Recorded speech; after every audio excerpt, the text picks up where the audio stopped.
Ladies and gentlemen, welcome back to another episode. And if you read the title of this video and you see who's joining me today, then we've got double the trouble on our hands. Welcome, my guests today, two of my favorites, Mr. John Brennan and Miss Irene Sutner. How are you two doing? Hello, hello. I'm Great. doing great. Yeah. Has it feel like it's been a while since you've seen each other, or did you guys just get done filming a show recently? It seems Both. like yesterday, huh? Yeah. We just got done filming a show together, but oddly enough, it's been 3 months since it finished airing, and it's been 8 months since we actually filmed it. Is that right? How did you guys feel about how the whole thing unfolded now that you've kind of had time to process it now? It got stopped done filming, or done airing rather, a couple months ago. So everybody's kind of had a chance to watch it and digest it. How does it feel now that the whole thing's played out? Well, I'll go first here because I think that it wasn't what we signed up for. It really wasn't. You know, we were told different things that, you know, they want to basically show your life of where you're at now with the chance that we're going to talk about things that happened in the past. And I think the things that happened in the past just overtook the whole show and didn't really showcase John, you know, and him being a mentor, and me, you know, living a different life as not as a law enforcement. Beth A, you know, what she does in her life, what was going on with Beth S, that no one talked about at all, what was going on in her personal life. You know, and David, they touched a little bit on what was going on with him, and Glen, it was like Glen wasn't even there, you know, so but it's true, right? That's the way it was, you know. So in the long run, I think it was just a bunch of bullshit because we should have been showcased a lot more for who we are, because people were even asking that, like the scene where, you know, where you baptized Beth, people were like, why did that not make it? You know, So you're saying it seemed like that when it aired, or it seemed like that when we lived in the house? Did you feel that way? Well, yeah, I think there was a lot of focus on the drama, no matter what, and less focus on who we are as people. Yeah. I just felt like that out of 8 episodes, okay, there's 8 homecoming episodes, 29, almost 30 years after the original experience, that, you know, it's just say one very good looking roommate happened to be from Kentucky, became an ordained pastor. Let's just say he became an ordained pastor of the gospel of Jesus Christ. Okay. Yes. And then another roommate who was the token lesbian roommate in the 90s, you know, was married to a man with children and still identifies as a lesbian, but is a Christ follower. Okay. And a very professed Christian, churchgoer, believer in the Lord. And then they reconnected in a reunion and said, hey, John, would you baptize me in the hot tub of the loft that we lived in 30 years ago and are staying in again for a homecoming? And then that baptism occurred.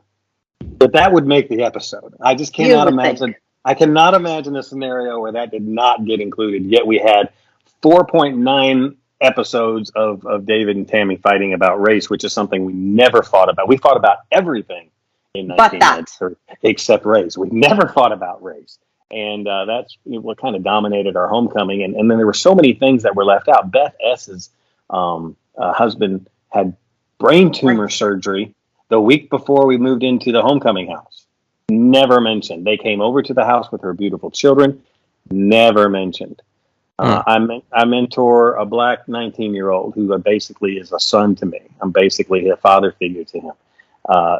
When they came here to my home in this very room a week before we went to LA to film the homecoming, he was on camera. We went to church together. We sat on the couch and, you know, hey, Cam, tell John what he's meant to you in your life.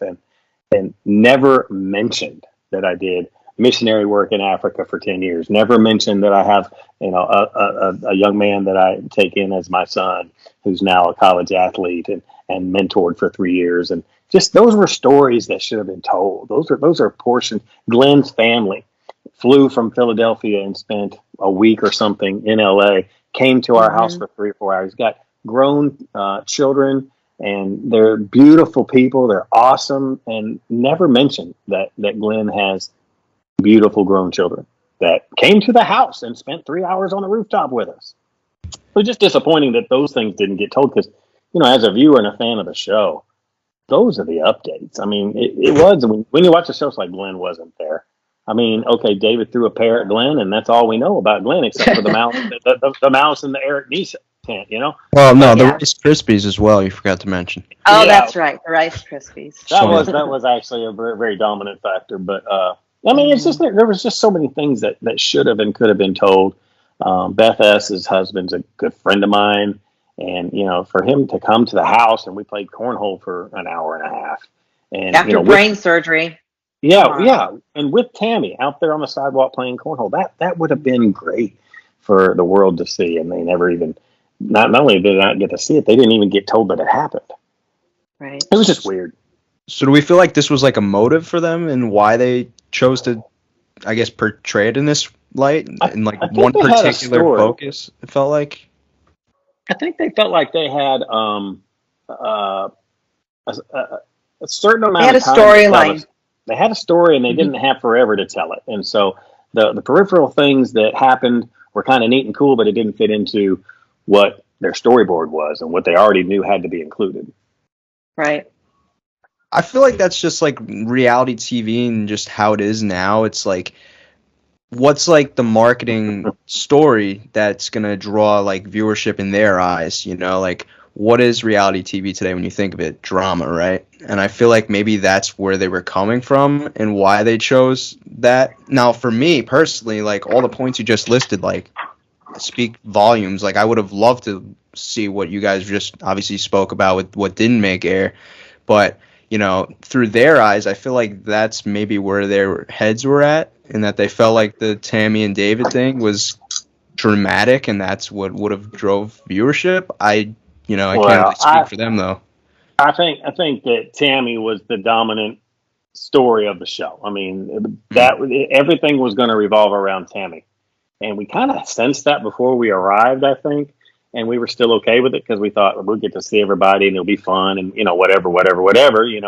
But it really became clear that the production was centered around her too. It wasn't just, It also was clear when she walked around the house and said, "You guys wouldn't have a damn show if it weren't for me." She literally said that. Yeah, she did literally say that out loud a couple of times. Yeah, I'm like, okay, all right, thanks, Tammy. Yeah. But, you hit on something, Mike. You said, what reality TV's like now. And the reality TV now is nothing. It doesn't even resemble what we went through. I mean, in 1993, we didn't have cell phones. We didn't have pagers. As a matter of fact, the internet was kind of new. We did not have the internet in our house. And I had never even surfed the internet in 1993. I mean, honestly, we were still on AOL dial-up, and you saw commercials. But I mean, the world was different. We would have a landline, and we would call a guy named Matt, who's become a dear friend to all of us, and still is. And hey, this is what I'm doing today. I'm planning on walking on the beach. All my roommates would say, "Well, I'm getting in my car." And John doesn't have a car, but I'm getting in my car, and I'm driving to my work. I'm driving to my apartment to get some things, and I'm going to meet a friend for dinner. And we would tell them what we're doing, and they'd say, "Okay, well, we're going to join you at 3:00." And so, pause here and let us come with the camera crew. And that's not at all what happens in reality TV. My mom watches all these shows about which house are we going to buy and renovate and all this stuff. And me too. I'm watching this, Irene. I'm watching this, and this couple sitting at a picnic table outdoors in a lake behind them, and they're wearing solid color pastel T-shirts. Okay, because you have to wear that; it's good for the camera. And they're having this conversation. Well, I really like house number 1, but house number 2, blah blah blah blah blah blah. And I'm sitting there going, I said, "Mom, people don't have real conversations like this. This is so staged. This is not a real conversation. There's a producer sitting off camera saying, talk about house number 1, now talk about house number 2. People don't have conversations like that. But back in the 90s, when we were making reality TV, we had organic, authentic conversations. And what they captured, and what they didn't, they didn't. There was never a time where they, okay, cameraman, you take it off your shoulder, take a break. Irene, now's a really good time for you to say to John what you said to me on the phone the other day. Yeah. That never happened, but that happened at the Homecoming Daily. Yep. Over and over again. And and it's just, I mean, I think that's the way reality TV shows are made now. It's not the way that they began to be made, which we know all too well. It was haphazard, and if a cameraman missed something, they would never say, "Hey, would you do that again?" It would never be, "Hey, let us walk through the door and then get a shot of you coming out." It's like they got what they got and they missed what they missed. It was just really authentic, and I don't know that it bothers me the way that I feel like reality TV shows are made now. I would just say it's a whole different animal. Like, it doesn't even resemble the authenticity of, the way that the Real World and maybe another one or two shows were made back in the day. Mm-hmm. Did it feel like you guys were filming like the same reality show that you filmed back in the day, or did it, even from like a filming standpoint, even feel different too? Oh, it totally felt different from a filming standby. I mean, the way the cameras were inside the house. I mean, we had these bright lights up above that we didn't have that before. And they would keep them on until we asked them to turn them off, because when you're in your 50s, you do need to get 7 to 8 hours of sleep, or you're just going to be a bitch the next day. And that's exactly the way it was. And then they turned it them on. Is. That's the exact way my roommates were. That's right. That is a good description of the way my roommates woke up.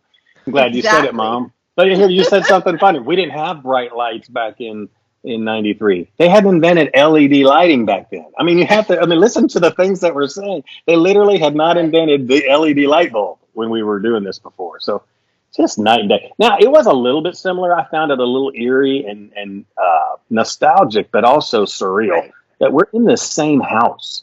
We're in the hallway of hallways having the same conversation about the thing that happened 30 years ago. I'm sleeping in the exact same, not bed, but the exact same space under the same window in the same room. It was odd. It was eerie. It just being in the same house with the same people with a camera crew is like, this ain't right. Nobody does this in life, especially twice. So, I mean, it did feel nostalgic and it did feel, like a reunion, but it also just felt like a dream. And this can't be real life. We cannot be back in the same house with these same and people. he kept on saying that too, over and over again. I did. Are we here? Is this, pinch me, are we here watching these clips? And hi, honey. Hi, honey. Oh, is that your husband? No, that was my son. That's really weird. That was so sorry. It's okay. I call him honey too. What was the hardest? What was the hardest part of filming for you guys personally? Like, if you had to say, you mentioned the lights before. Like, were there any other like tribulations, I guess, or trials? I guess it was just the lack of being in your own routine, because I mean, I literally gained 10 pounds during those few weeks, and that's a lot for a little 5'2". Yeah. And it was because we couldn't cook properly there. There were a lot of flies. I mean, it was like the Amityville Horror with flies just everywhere. Well, and the very first night we were there, we were so hot. It was August, and it was there's no so air hot. In the house. And we said, turn on the air conditioner. And the producer finally just came out and said, guys, there's no air conditioner in this house. And we're like, yes, there is. We lived here. And then we realized we lived there. We lived there January through June. We never lived there in August. We never experienced the California August heat in that house. And there were mosquitoes and bugs, and we had to light citronella candles. And but I think to answer your question, I'm 47. My roommates are all like 51, 2, 3, 4, 5, way much older than I am, but not quite as mature. I mean, no, as a 47-year-old, 50-year-old, you don't want to have a roommate anymore. Like, you want your own shower, you want your own bed and bedroom. You don't want a camera crew in your. I mean, we're full grown now, so yeah. Yeah, and 25, when we were 25 and 18, we didn't give a crap, It's like, okay, this is fun. We were on MTV. It's exciting, and now it's like, now we're on streaming. We're not even on VH1. We're on streaming now. You guys were on MTV when the M in MTV actually still applied, like when it was the cool channel. It was. We're the reason they quit playing music. Were you? That's what we've been told. Music was such a big part of our show, though. I mean, the soundtracks to the Real World that was some great music. I mean, music was definitely incorporated into the Real World, and That it kind of got more about the story and the experience of the real world and other reality shows or other drama shows that, the whole network strayed away from music. I mean, honestly, musical artists aren't even making music videos quite like they were in the 90s. It's just not a tool. Now it's get a record out and stream it on SoundCloud. And, who's going to go to the expense of a music video? There's not even a lot of anybody watching. Who's watching? Yeah. Right. Put it on YouTube, but it's just not like you're flipping channels. You're going to land on MTV and find a video. Right. No, the videos were going on MTV is when people would find a music video. Yeah. So I want to bring it back to Tammy now, since we mentioned it before. When she guys first arrived, right, and everyone's like greeting each other and, hugs and kisses, how you doing? Like, was it like an ominous feeling at first? Like when, you guys, her in particular, like, did it take a while for her to kind of warm up, if at all, like with you guys, or? I'm still waiting. I don't know about you. Tammy and warm. I mean, and if you ever watch this, Tammy and warming up is not, they don't go together. Like she'll tell you, no, I don't do that. I don't warm up to people. And so, there's a lot that we don't see until it airs. And we had no preview of the show. So the first episode, when she arrived first, and then I arrived second, and then here's, Tammy pretending to greet us. Hi, y'all. It's so good to see you. And it's like, oh, that is so fake. I mean, it was kind of funny. It was funny. But what was funny to me, I know it was funny to the viewers, but what was funny to me is, okay, that's really Tammy. Like, that's Tammy pretending to be excited, pretending to be genuine to see us. I mean, that was actually authentic Tammy. And I had a really, nice moment with her. It was just totally ordinary. She was doing laundry and she asked if she could do our towels for us. And I'm like, what? So that was like, I'm like, oh, there she is. I knew she was there somewhere. It only lasted for a few seconds, but I did see a moment of actual, caring for somebody. And that kind of took me by surprise. When she lets down her guard and she's just her normal self that's unguarded, she's very likable. Her laugh is hilarious. I mean, you can tell when Tammy laughs or when something's really tickled her, and she's like, and it's like, there it is. There's Tammy that's come out of her shell a little bit, and she's guarded. She's just very guarded, and she doesn't let people close.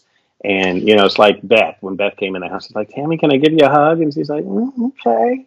And we said, hey, if David shows up, we all knew he was coming, but I don't know if she officially knew, or I think we all knew. But so we asked her, Tammy, are you gonna hug him? She goes, I don't know if I'm gonna hug him. Well, David comes around the corner and Tammy, and so they hugged, and she's like, hi, okay. So I mean, she's not a hugger. She's not a hugger. She's not a person that wants you in her life closely. Yeah, as a matter of fact, she says to us, okay, y'all get my number from John, but don't call me. Text me, but don't text me a lot.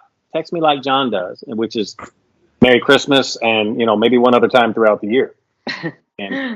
And so she, that she made it clear that that's the relationship she wanted with us. She didn't want a call or text she didn't want to call ever. And she even tweeted that the other day. She's like, don't call me, text me, and I'm probably not answering. And it's like, that's just true for her. I mean, she has a circle of people in her life that she wants to be close to, and everybody else she just doesn't want to be close to. And she's honest about that. Give her credit for honesty. Yeah, I don't blame her. Not at all. Did she let her guard down at any point? Did you guys feel like where you could pinpoint and be like, all right, I think we're turning a corner here? Or was it always just kind of stagnant the entire duration of your filming? Well, I think I didn't see that. And I slept in the same room with her. I mean, pretty much when the lights went out, it was like I was by myself in there. And even though she was across the room right there from me. And so I never felt that at all. I didn't even feel that with her the first time when we lived together. Because, I mean, I was busy. We're all busy doing our own thing when we were in 93. I think it was predetermined for her what she was going to divulge. Like, for instance, she knew we were going to talk about the David Tammy hallway incident. She knew that. She knew the blanket. So she knew that she was going to confess to everybody, hey, I've got this eating disorder. I've got, body dysmorphia. I don't like the way my body looks. I didn't like it then. I don't like it now. And she even said, I'm probably going to pop a laxative today. And so that was her predetermined, what she was going to allow to be known about her. I don't think she's off the cuff opening herself up. In the moment, no.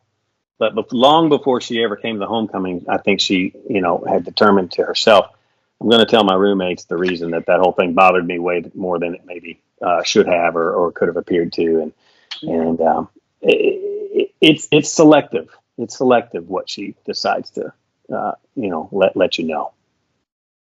Yeah. Well, when I chatted with Beth a couple months ago, she seemed to think that, and tried to look at it through, almost like a silver lining type of perspective with Tammy, although, she didn't really feel like she entirely opened up to you guys in that aspect. She felt like by looking at the fact of her coming to film with you guys was, big for her personally, at least, because she felt like Tammy in her own way was trying to help out, maybe, I don't know, Beth in her case with money purposes and stuff like that, but I don't know. Well, I think she gave the reason why she did come back, because her husband did say, look, it's coming full circle. All right. You gotta be humble and give thanks to where you came from. So it was a good idea for her to come back and finish it. Because, and I think that's what her husband actually convinced her to do it. At least that's what she told me. And no matter what she ends up doing, I mean, she's done a lot of TV, and she's doing a lot of projects now, sitcoms and lots of projects. I mean, lots of projects on lots of different networks. She's always going to have started on The Real World, and The Real World as a franchise is a big deal. I mean, it's just, there's 30 some odd, 40 maybe seasons of it now. So, I mean, it was groundbreaking. And no matter what she goes on to do or what any of us go on to do, it's always going to be, we first saw you on The Real World. I mean, that's where we first saw Tammy. It's where we first saw John, Irene. Mm-hmm. That's where you started. So, I mean, no matter how small that might be in comparison to what you're doing now, it's still where you started. So it's cool to come back. I mean, I don't know. She says she had to be talked into it, but let's face it, it's a pretty neat idea. I mean, I didn't have to think about it. I wanted to do it immediately, and I, orchestrated the rally. I had to find some roommates. I had to convince some roommates. We had to keep all the glue together when some roommates decided not to be part of it. I mean, it was a very long process, and then the network had to decide up until that point. The network had to decide: are we still going to do LA without everybody's participation? And we didn't talk to Tammy, and we didn't. If Tammy was involved, we didn't want to scare her away, so no one contacted her. And we didn't know if she was in or she was out, and so it was just we wanted it to happen because it's a cool thing. I mean, honestly, it was a cool thing. What did the domino? Yeah. What did the domino effect look like once this thing was kind of coming into motion with who was signing on and who was signing off? You two in particular. I mean, John, you just said that you were a sure bet. Was it as clear cut for you, Irene? Yeah, it was, because when they first asked back in when was it, John? December 6th of 2020. Right. I was a yes right then and there. And so was John, and of course Beth S was. Yeah. And I mean, we kind of all rallied together without David and Tammy, and we had Glen, Beth and Beth S and John and myself. And we had to find David. No one had spoke to him, and nobody had a number on him. We actually tracked him down on Facebook Messenger, and I literally, repeatedly messaged him. Hey, David, what's up? It's John. How you doing? We were friends on Facebook, but nobody uses Facebook anymore, and I didn't have a good way to contact him. I know. Well, I mean, John, come on now. Okay, nobody that's cutting edge uses it. They don't use Instagram either. It's all about Snapchat and TikTok now. But anyway, okay, and so I'm like, hey, David, listen. They want us to do a reunion. We got to get everybody on board. No one knows where you are. They actually want to pay us this time. And I mean, I'll be really honest with you.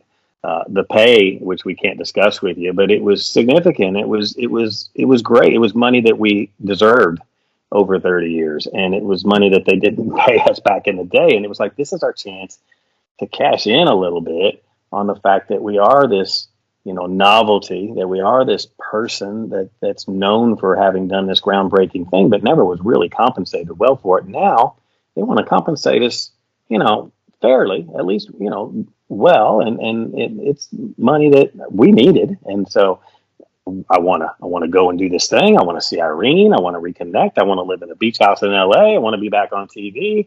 I mean, I'll be honest with you. I like being on TV. I like the attention. I mean, I really do. I like being on a reality show. It's fun.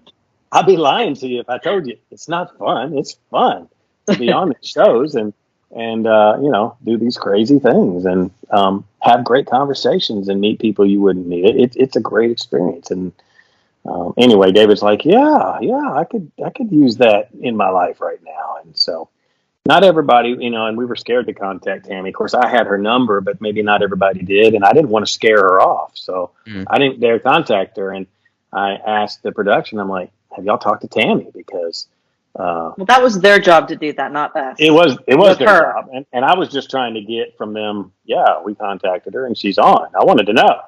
And they weren't really giving big hints, but I had a good idea that they, wouldn't really be doing the show without certain people. Her. Mm-hmm. Was Aaron and Dominik ever part of the discussions, or were they kind of just a no from the start? Oh, they were approached. They were approached. Aaron was absolutely 100% no, don't talk to me about this again. Right. We talked to him, and he was very friendly and would have been glad to see us off camera, which we actually had dinner with him. We did. After the homecoming was over and before everybody flew out. Of course, Glen and I were the only ones flying out, but we all got together and had dinner. And Aaron just said, no cameras, right? This is just us. No cameras, nobody except. And I said, it's just, 5 roommates, no camera, no anybody else. And he couldn't wait for that. He loved that. It was a great meal. It was so nice to see him. And Dominik came too, but Dominik was in and out and in and out and in and in, and his employer was just like, professionally, this is not a good look for us as an organization, and we'd just tell you it'd be frowned upon if you do this. And so he really didn't need the money, and he really didn't want the attention, but he wanted it to happen for the rest of us because he knew that we wanted it to happen. So in the end, he was a no, and we thought, oh man, they're not going to do this show without Dominik, but they did, and I'm glad that they went ahead without him. But it wasn't the same without him. And to be honest with you, I get a lot of tweets, and why didn't Dominik and Aaron do the show? And immediately I respond, did you watch the show? Well, yeah. I'm like, that's why they didn't do the show. Like, honestly, they were never the optimistic one, are we, John? Oh, he's right though. On day 2, we're talking. I wish everyone would say what you just said. He's right, though. That was just such a short, little, concise sentence. That was just beautiful. I love hearing that. I mean, day 2, we're hashing through the blanket incident, which was ugly and brutal, and people crying and screaming and cussing. And Dominik would have left the house that moment and said, "This is exactly why I didn't want to be here. Mm-hmm. I mean, it's not professional. It doesn't make us look like adults. This is painful. This is immature. This is gruesome." I mean, if he had decided to do the show, I don't think he would have lasted 24 hours. I really don't. Wow. So for Dominik, he made the right decision because knowing what his concerns were. But for me, I'm not working for a corporation. I'm trying to have a country music come back, and I work at a church. So for me, it was a chance to get on and say, yeah, I'll baptize you if you believe in Jesus Christ. Yeah, I'll tell you what I've been doing. Yeah, I'll sing a song to you, Irene, on the rooftop. It was a perfect fit for me, but not a good idea for everybody. Yeah. And despite the amount of things that I feel like should have probably been included and that weren't, and obviously from talking with Beth, she even said that I think you guys were supposed to do 10 episodes or something, and they only did 8, I believe. Anyways, well, we heard the magic number 10, but I digress. But the point I'm trying to get at here is, despite some pivotal things being left out, from what I've gathered from the perception, what the fans, I've seen a lot of people call your guys' show the best thing that has been put out on Paramount Plus so far out of the 4 BMP shows that have come out in the last year, between the 2 All-Star shows and the 2 Homecoming shows. So that's going to pose my next question to you guys. How has the perception been for you two personally? I mean, it's probably a big change of pace from what you guys have been used to in years past. I mean, you've both get the blue check on social media now, and how's the perception been? You guys been getting good tweets, bad tweets, in between? How's it been for you guys? I don't read. The one thing my husband and my kids say, don't go look at the comments. And John told me that too. Don't look at the comments. And I got some mean things said, but it's just, the power of the internet, block, I ain't talking to you. And in the long run, for me, it's been all positive, lots of positive feedback. I love it. I'm able to show who I am as a person through social media. And I think that speaks way more than what they showed on the show. So I'm getting some positive, reaction from it all, personally, for my business, and I'm helping a lot of people. And that just brings me so much joy. And so that's the positive thing on the show. The negative thing, someone posted, Irene and her wig. I'm like, what? Wig? Yeah. My daughter saw that and stuff, and she just kind of laughed, and so just little stupid things like that. But for the most part, everything's been good. I mean, I get such good feedback about John as well, and and the other castmates, and it's been good. I'm very thankful and grateful. I get a lot of great feedback when I look at Irene's thread and all of her followers. If you look at Tammy's thread and Tammy's followers, I don't get good feedback. So it just depends on which crowd that you're looking at. And, it's like you can read one thread and it's, oh, John, you are the sweetest, most kind, compassionate, understanding. You really listen before you speak. And then you can, John, you are the same immature little jerk that you were 30 years. I'm like, which one? Maybe I'm somewhere in between because I don't know what to believe here. Let me go with the good side because it just depends on which crowd is flapping these out at the time. Yeah, Tammy's followers, I'm the Mexican Karen. I'm one of the first Karens. Like, okay, awesome. All right, well, now I got a new title, Listen. And I'm like, it's just ridiculous when I hear that stuff. So I don't even pay attention to it. Actually, I don't even follow Tammy anymore on Instagram because I was getting some mean stuff from a lot of her followers. So I'm like, I don't need that. Yeah, so no more following her. That block button's undefeated, in case you guys didn't know. That never loses. So if you guys feel the need to go press that, if you're getting any hate, sometimes it's interest. Yep. sometimes it's earned. And I know this podcast will live on the internet for a really long time, but something that happened 40 hours ago was I was looking at tweets and I saw the hashtag of the Oscars, and so I turned on the Oscars just in time to watch the Chris Rock comments, and then Will Smith come up and slap him, and of course everybody's talking about that right now. And first of all, those are two of my favorite people. Me too. On TV. I love both of them so much. So my heart was hurt. I'm like, oh man, these guys, I'm sure they're great friends. So this is a joke. And then when you realize, okay, awkward, this is not a joke, then it became like wounding. Like you're like, oh, that didn't just happen. Oh my goodness. Yeah. And so now everybody's talking about it. And this is what I'll say about it. If that would have been in a private setting, probably nothing, it might have been, hey, Chris, let me talk to you for a minute. I thought that was rude what you said about my wife. Don't talk about my wife. I'm serious, man.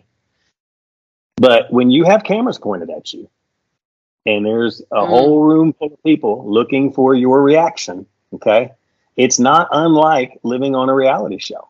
Mm-hmm. Because I can have a conversation with a roommate about something, and if it was at dinner with no cameras, no problem. No problem. I mean, we can, okay, you know what? I disagree with you. Yes, I'll have another, whatever.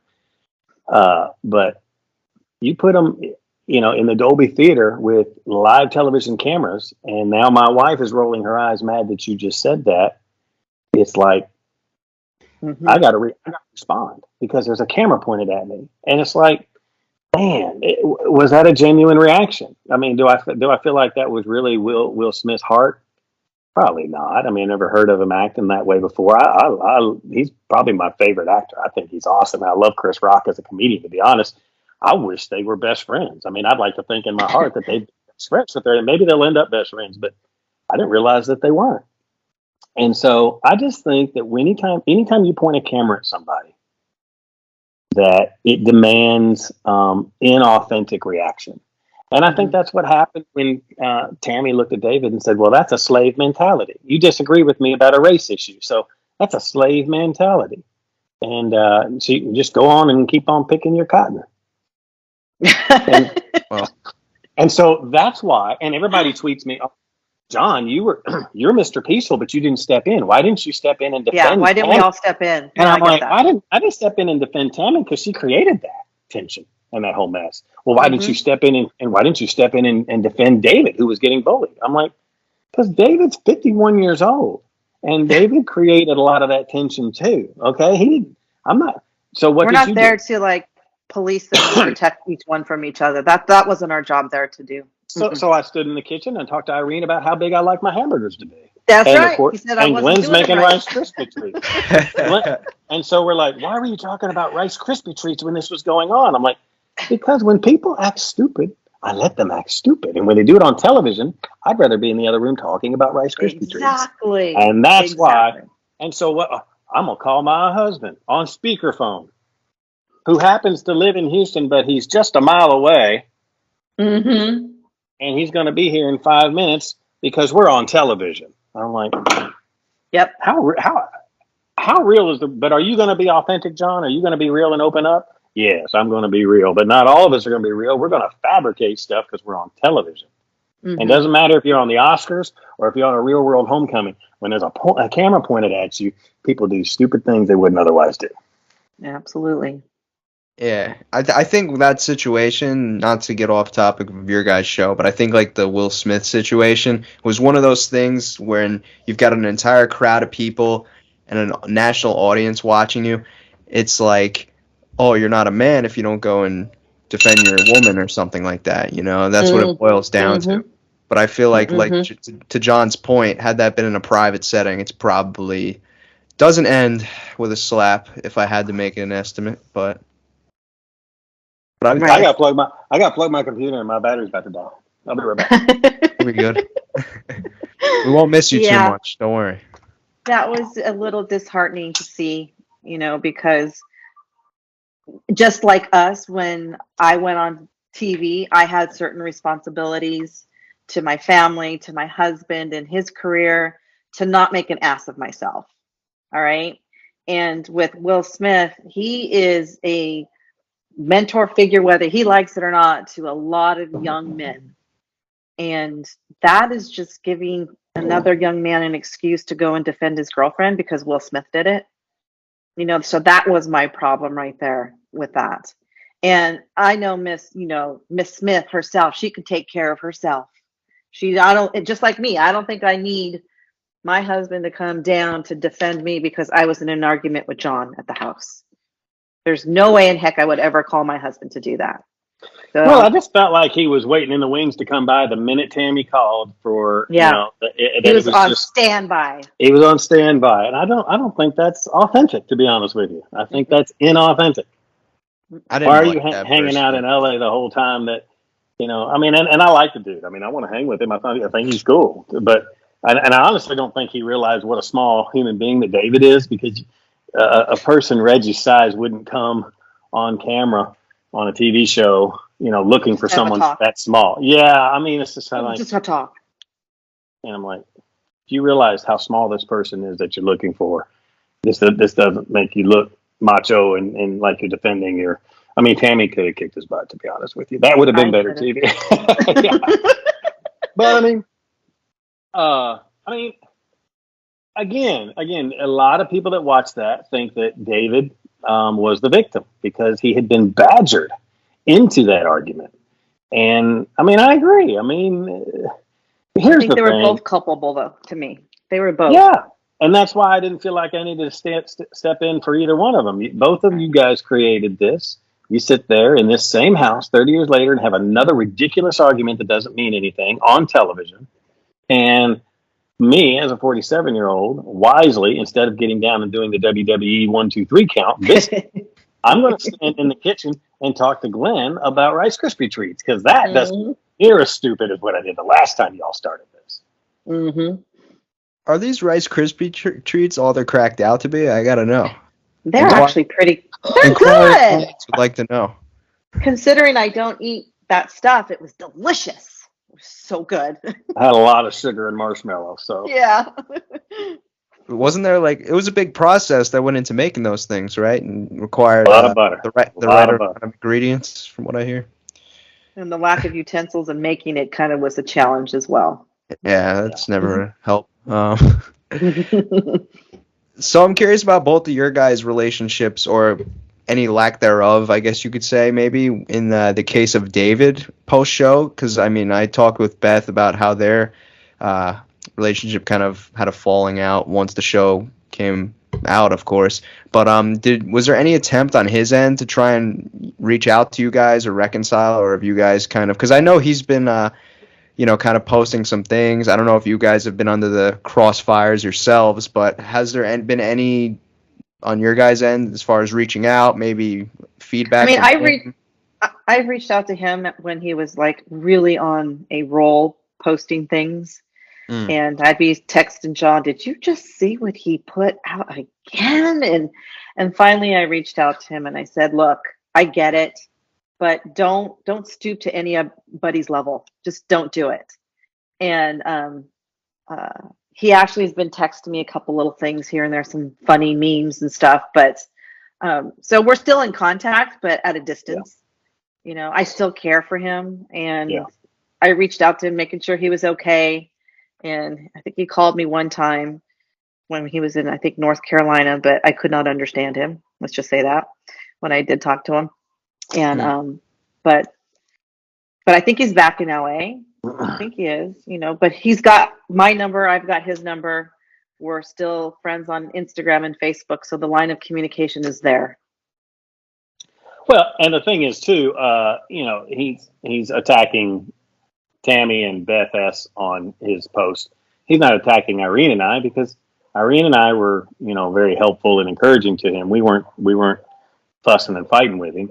So, that's the reason that I don't think he's not posting ugly stuff about us. And so it enables us to reach out to him a little bit more. Yeah. And I think the Real World Instagram posted a photo recently. I think it might have been actually a week ago or 2 weeks ago. It was like of you guys. I don't know where you guys were, but it was like a group photo, and it was after he left, obviously. And, he had his own spin on it to kind of like make it funny.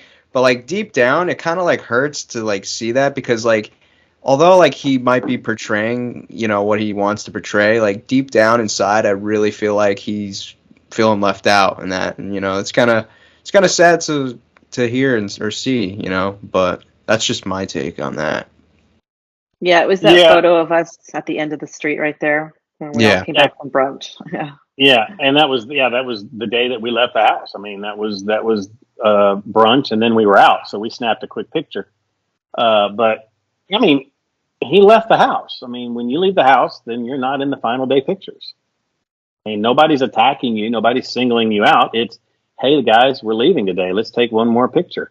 And it wasn't, hey, let's take a picture while David's not here. It was just he wasn't there, and that was his own choosing. Yeah. So did you guys personally, how did you guys feel about the portrayal and edit that you guys had? Like, were there some things, or did you like what you saw, or were there some things that stuck out to where you're like, I really don't like that? Well, I liked, I would say, the majority of it, but I had a moment, of course, where with me and Tammy, and I think it was, and it's so funny because, well, it's not funny. That night, it was John's, debut of singing. And they didn't get any of this backstory. My father was in the hospital right when I started filming. He went in, and 911 being called on him. He was pretty sick, and right at the height of COVID, where he couldn't get a bed and he needed to be in the hospital. That night, they called 911 and they had to take him to the hospital at his performance. So that is all going on. So I was upset that night, and we came back to play that stupid fishbowl game. And But can I stop you? Can I stop you? Yeah, you can. I don't want to interrupt you because it's rude, but let me interrupt you. Yeah, So go ahead. an hour and a half away in Calabasas or Thousand Oaks, or very far distance from our house, was my performance. It was a great night. I think we started at 8:00, so we're 10:00 getting back in the van, the SUV. They have some GoPros mounted in the van. We're all wearing microphones, but there are no camera people. And we get in the car. All of us are in the car. All of us. It's a very eerie moment that all of us were in a location and there were no camera people and no production people. Right. And they were packing up their equipment and they were trying to get in, the production vehicles. And it was just a long day. And it was, a thing that was being filmed off site. So it was just a lot of logistics. And we found ourselves sitting there waiting for them because, reality TV is different now. So, hey, guys, can you wait for us? And because, they want to get back to the house before we did so that they could get us getting out of the car. Just, little things like that don't bother me about reality TV. But if we found ourselves sitting in this car and Tammy goes, okay, guys, the boss just told me that we've got our 8 episodes of content. That if we wanted more episodes, the 10 episodes that was hinted we could have, which meant significant more money for all of us. Of course, we all just wanted more episodes because we like being on TV and we know this is never going to happen again. So 8 episodes is not as good as 10 episodes. That we got to give them more content. So, here's Tammy, the reality superstar, queen, the expert of TV now, and we're listening. And she's saying, are you guys willing to ham it up and give them more content? Or are we just going to play it safe and go back to the house and go to bed? And we're like, no, let's go for it. Come on. Let's. And so for the hour-long trip home, Glen acts like a complete buffoon, acts like a 3-year-old in the car. And we're like, this is not what we're talking about. You're just being annoying. Yeah, wait till the cameras are on. Yeah. And so it's like, I think in that moment, honestly, all of us lost our minds. Because when we got back to the house, it was 11:30, 12:30, almost going on 1 o'clock. I mean, lack of sleep and a bottle of wine for me. Yeah, so my roommates were drinking at my performance, and we got back, and there's this bowl full of questions that, we thought, hey, we should play this at some point. And so we decided to play it then to get more episodes, to get more money, because we were told that if we gave them more content, there'd be more shows. And I think, honestly, there was a subconscious decision in all of our minds to act like complete idiots. Because when we got back to that house, and I take the blame, I read the question about the law enforcement and George Floyd and Irene, what do you think about it? And I opened up this, I even said the word, this is a can of worms. Let's go to another question. It's 1:30 in the morning. Why are we doing this? Let's ask a different question. And no. And I knew that, and I talked to Irene because we're close friends. She wanted to address law enforcement at this homecoming, and we hadn't yet had the chance. So when she said, no, go ask me, I'm like, okay, she wants the opportunity to address the law enforcement issues we obviously have in our nation. And, George Floyd, we lived in the city where the Rodney King beating and riots happened a year before we lived in the house in 1993. So, and now we're living, at that point, we had come off, the fresh George Floyd whole situation. And so it's like, we should address this. And so I just want to interject it, Irene, that we had that conversation in the car where we all agreed that, let's go for 10 episodes. Yeah. Well, and then when you asked the question, I thought, okay, this is a good time to talk about it, right? When are we going to talk about this again, ever again? And woo, little did I know that was going to open up a huge can of worms, and it was fine because I got to say my piece. And Tammy wanted to say something about me. That's fine. I don't care. And Tammy got a meme. She got a meme out of it. She got a meme out of it. You're welcome, Tammy, right? What everybody strives for, huh? The meme. Yeah, exactly. Well, listen, I've known Glen and Irene for 30 years, okay? Literally 30 years. I have never once heard the N-word come out of either one of their mouths. Ever. And it's not like either one of them were using the N-word. All right, we were having a discussion about racial prejudice and hatefulness, okay? I've done mission work in Africa, okay? I sponsor dozens of African children. I've got a young man that I mentor here that I've taken in as a son that's African-American. Okay, first of all, I struggle with the term African-American for American black folks because I've been to Africa. There's not much African about, the Americans that are black skinned. I don't use the word colored, but I did that night. I never use it. Have you, Irene, in 30 years ever heard me use the word colored? But I sure sat right there in that crazy house and said, I've got colored kids in my house right now. Glen said the N-word. Irene, we don't, that was not, I don't know what happened. I don't know what happened. I know. I can't believe that just happened. And that's where I said, you know what? I'm out. The weirdest thing in the world. I mean, it's just, I don't know if we were just all off our rockers and we're delirious from having been thrown into this weird reality camera situation again. But it was weird. And Tammy said, woo, I can't. And here she is with her bonnet and her robe. I mean, it looked like the Miss Pat show. Is what it looked like. Tammy's sitcom is it just look, and it's like, oh, Tammy is carrying this show. It's like, I don't know if Tammy's carrying it or if we have just all lost our minds being put back in this situation again. But it wasn't a fair representation. I mean, look at Irene. Irene's a minority, right? Mm-hmm. Irene's a minority. She doesn't use the N-word. Okay. I wasn't using it in a derogatory way or anything. I was just pissed off at Glen because he said it, and I just repeated the word. And Glen wasn't using it. Let's be fair to Glen, who's not here. Right, he wasn't using the word. He was telling a story, where someone had used it. Now, I personally, even when I'm telling a story, I wouldn't quote the actual word. But now let's just look at the other side. Let's look at the other side of the coin. Until rappers and black folks stop using the N-word, I'm having a hard time with them telling everybody else they can't use it. Now, I think it's inexcusable. Don't use it ever for any reason. But I'm also calling on black folks to stop using it, rappers to stop using it. Yeah. I don't care if it ends with an R or it ends with an A. If it's a hateful word, let's just cancel the word. We want to cancel everything else in the world. Let's cancel the N-word. I mean, let's just cancel all of that. But no. We can say it, but you can't say it. White people sure can't say it. And Latinas, you can't say it if it's 1:30 in the morning after John's concert and we're on a homecoming. It's just like, who can say it? No one can say it. All right, no one. And it's just like, we have lost our minds. We have lost our minds. And literally, when it all ended, the executive producer comes out and he walks out through the room and Glen goes, so did we get our 10 episodes? And he goes, So we ended up with our 8 episodes. And so it's like, just crazy. It's crazy. I knew as soon as I saw it, I was like, that's the token episode.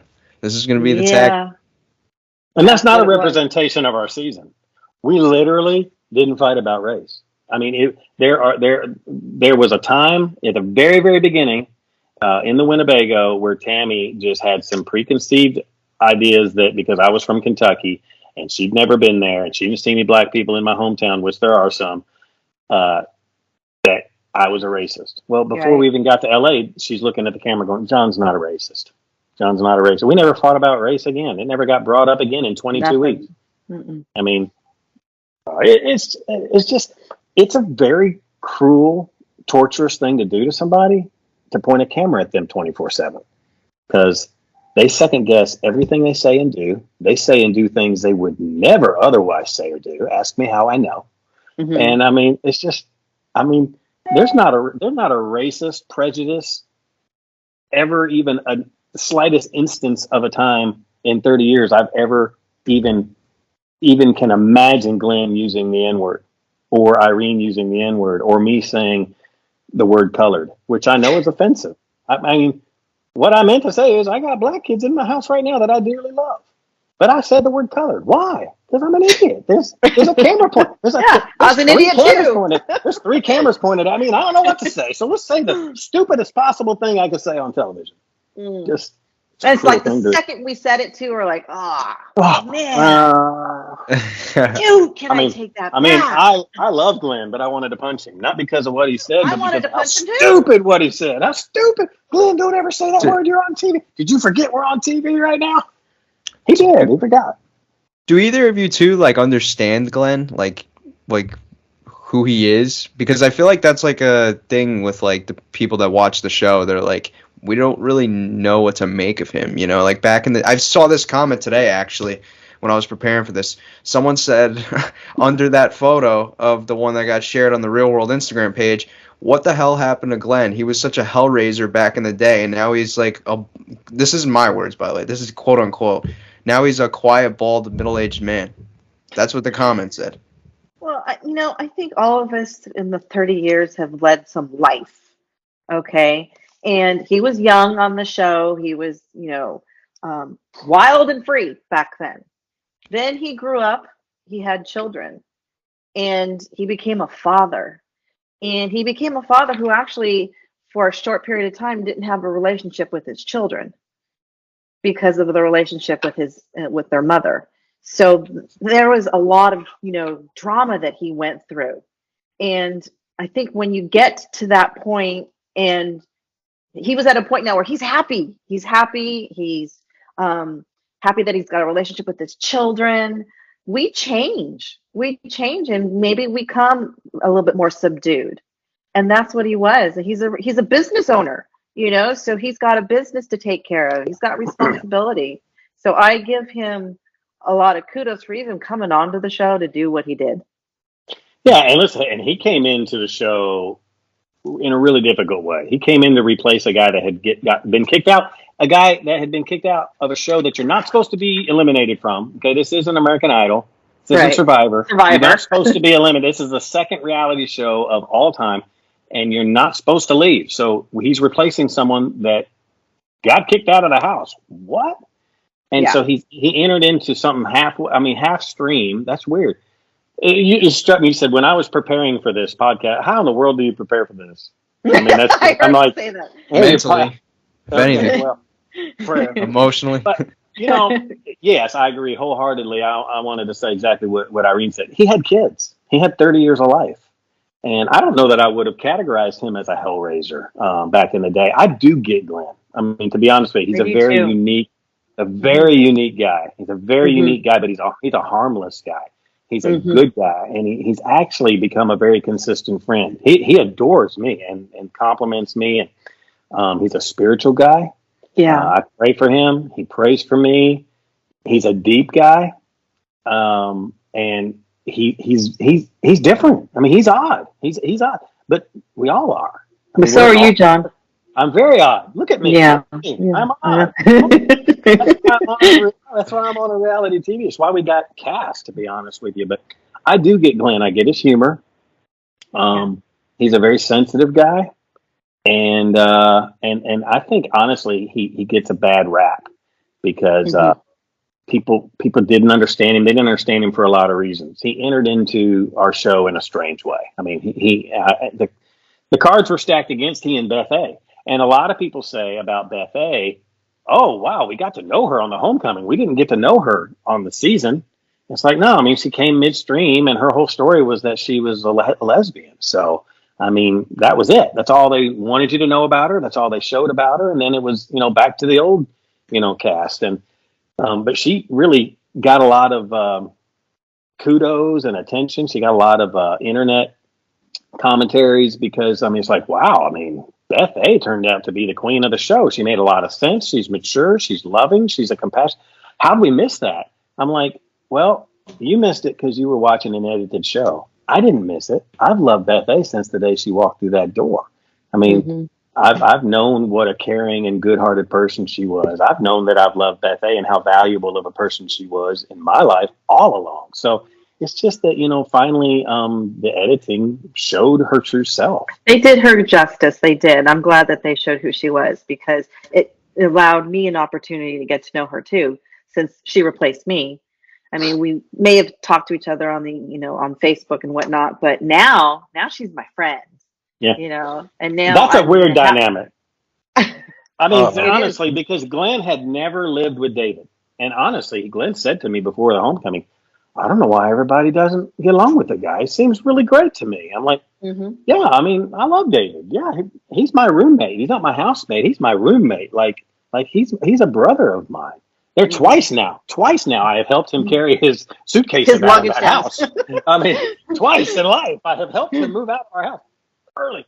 And so on night 3, Glen came to me and he's like, I want to throw David off the roof. I'm like, well, Yeah. Now you understand. I mean, David lasts about 10 days. It doesn't matter if it's 1993 or if it's 2021. David lasts about 10 days in this That's the experience. average. Yeah. And That's then, good. Yeah. and then it's, I mean, I'm not exaggerating. It's about 10 days in both. But Glenn's like, this guy's, he's unlivable with. I'm like, yeah. I mean, actually, yes. It's actually, you can't coexist in this experience with him. We're 0 for 2. He's 0 for 2. We're 0 for 2. And Glen got it. He understood why, but he had never lived with David. And Irene had never lived with Beth A. And so they ran into each other in Hawaii and they're like, hey, you're on the show I'm on, but we never lived together. And now they're best friends because it took time and it's a beautiful thing. I mean, I'm like, oh yeah, Irene, you never lived with Beth A. Oh, I forgot that. It's weird because I know them both so intimately. Mm-hmm. Yeah. So what would it take hypothetically in the future if they decide, you know what, I think there's some meat still left on the bone here to revisit? What are like some dominoes that would have to fall in order to maybe potentially revisit this 3 to 5 years from now? Well, first, the blessing of my husband. First and foremost, his blessing, and a better paycheck. Just to be simple, better paycheck. I'll go. Hey, I'll go. and I'm in. I mean, I've had 2 great experiences, and you asked us earlier how we felt about the way we were portrayed. I didn't like everything I said and did. I didn't like everything that Irene said and did, or Glen said and did. Mm-hmm. But I'm glad I did it. I did it. I got to get back on TV in front of the world and say, this is who I am. These are my core beliefs. I mean, you want your soul to be bared. I mean, I do. Not everybody on the planet does, but to be able to sit in front of the world and say, this is who John Brennan is. When you see John Brennan on The Real World, that's who 18-year-old John Brennan is. This is who 47-year-old John Brennan is. I don't say and do the right things all the time. I don't like the way I look all the time. Yes, I'm fatter. Yes, I'm balder, but I still am a loving, country music singing, real world living. Mm-hmm. I'm still the same dude. And it's a great experience for me. I mean, most all of the feedback is positive. And I get relationships with, I mean, I wouldn't be talking to you right now, Mike, and we've become friends. I mean, I wouldn't be talking to you if I went on this silly show. And Irene, I never would have met you. Right. And I mean, Boy from Kentucky, I would have never met. Yeah, and you would have missed out because boys from Kentucky are awesome. Yeah.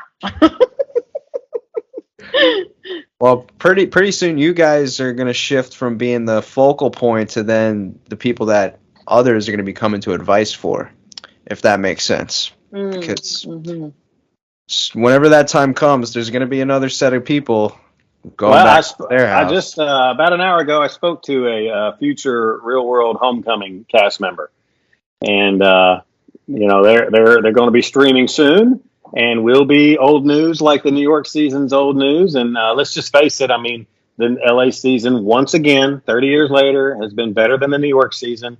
Absolutely. And I see the beautiful skyline there behind you, Mike, and I love New York. I'm actually coming to visit soon. But, I mean, the LA season of The Real World just has taken it to another level. Once again, different like decades. we did in 93, absolutely. Yeah. And, I mean, it's to the point, honestly, where Eric Nies didn't even want to be on the New York Homecoming. He was part of our homecoming. He was on our show. He planned that COVID thing, right? Eric Nies didn't want to be on, he's on our show. Then that tells you something. On a scale from bitter to sweet, where are you guys at now with it kind of being like the 5 minutes remaining of the 15? I'm sweet. I'm good. I'm John, what about you? Yeah, I mean, to be honest with you, I wish I had it to do over again. I would do things differently. I mean, this roller coaster of fame and attention from reality shows, it was really, really high in the mid 90s. And then, you dip off to obscurity and no one cares. No one asks you for your autograph. And then, oh, there's a homecoming. John, you're relevant again. And then it's kind of short-lived. It goes back down again. Yeah, it goes back down. And you're like, this time's been a lot different. I think the difference, though, John, the difference is, John, you can stay relevant because you have the internet. You can keep yourself up there as long as you do it the right way. And I see you doing that. I'm going to stay relevant. I'm Yeah. gonna be 90 years old and I'll be posting my workout videos. I don't care. Well, and relevant's not the right word. We're not relevant because we've been on a reality show. We're relevant because we're children and creations of God. We're You're good valuable people. Absolutely. Yeah, I mean, you've got a great family. You've got great things that you're involved in. You're helping people with nutrition and diet and exercise, and everything you're involved in is awesome. And you're going to keep doing that. And so, there may not ever be another real world homecoming for Los Angeles. There may never be even a reunion or a get together. We may never be in the same room with those 7 people again. And I think we knew that. It's a possibility, but it's not a probability. But if they called tomorrow and said, John, would you? I'd say yes. I mean, if they called me to do a challenge, I'd say I've been on challenge number 1, 5, and 10. I'll go and do a challenge. Let's go. Hey, I think children need experiences. Irene's itching to get in there too. Irene's a baller. Look at those guns. I'm ready. Going to be 55, the double nickels this year. And, I could outdo a 25-year-old right now. Oh, true story. True story. Listen, well, we don't know if there will ever be another reunion, but as far as reunions go, I think both of you guys know that anytime you're down to reunite on my channel, the invite's always open. And awesome. I had a fun time chatting with you guys. It's a little bittersweet on my end. I don't want to say goodbye to your guys' season, although I'll admit I'll be watching the next one, whichever one it ends up being. But I'll be watching because it's more fun to watch these people be idiots than to actually be one of them. I know, me too. I'm looking forward to that. Hey, Mike, you do a great podcast. That's why you get so many challenged people on your show. And that's why real world people, all they got to do is watch one of your podcasts and they're like, oh, I'll be on that guy's podcast because it's a non-threatening environment. You ask good questions. You let your guests speak. And man, it's actually really enjoyable. One of them speak a lot. Yeah, I talk a lot. Yeah, I gotta get Irene. I'll send you one of those shirts soon. Yes, so you don't feel left out. I felt left out when I just saw that. Yeah, we have to spread the wealth around here. Absolutely. Do you guys want to plug your social medias or anything, or are you guys set as far as? Well, I'm at Irene's Real World LA on Instagram, Irene Suttner on Twitter. And with the check mark on both of those, and Irene Suttner on Facebook, the same thing. John, you want to take the floor? Yeah, my music's at johnbrennan.com, and so my merch is at johnbrennan.com. No H, just Jon, Brennan.com, and then I'm on Twitter and Instagram and Facebook, John Brennan. They don't let you do .com on Twitter, so it's johnbrennan_com, but yeah, we got the blue check. We weren't important enough to get the blue check until Paramount Plus came through. Thank you, Paramount Plus. That was the goal after the show. We just want that blue check mark. Yeah, it's not like, hey, when do we get our check? Hey, when did the show? It was like, when can we get verified on social media? Once you got the blue check, you're in. It's like a fraternity. We actually are getting imposters out there. So I mean, I get people like, oh, did you ask me for a follow? I'm like, no, report that. Listen, John, I don't doubt many people are posing as you out there, They got to be really bored. You got to be really bored to go, hey, you know what I'm going to do? I'm going to start an account and pretend to be that guy from the real world. The guy with the cowboy hat? That's who. I mean, not a big star, just that obscure guy. Oh, gosh. All right. Well, it was great chatting with the two of you. I'll keep in touch and obviously follow what you both got going on in your lives as well. And until next time, everyone that tuned in, thank you again. And thank you two again for coming on here. Thank you. Thanks, Mike. All right. Talk to you later, John. So long.